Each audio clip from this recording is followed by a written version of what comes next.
Okay, this day 27. Yeah, I think 27 of speaking in front of camera.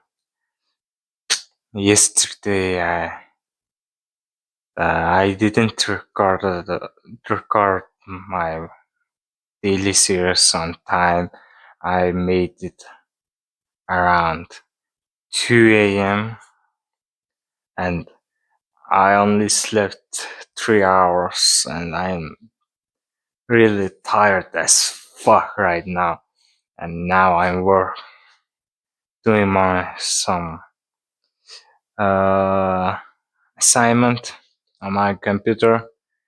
After that, I might go for a run and sleep.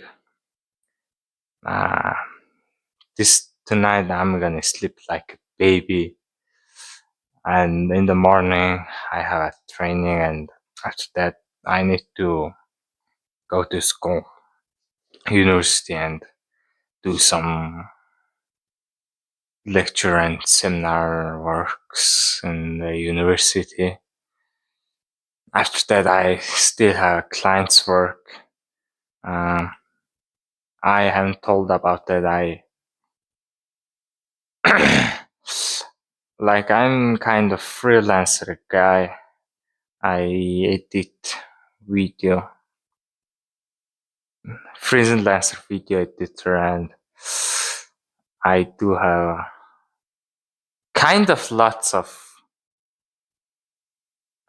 client works, and Saturday is coming. Club running is coming. After that, I need to post some promotional videos on social media. Yeah, there's lots of work to do. Gotta luck in. Goodbye.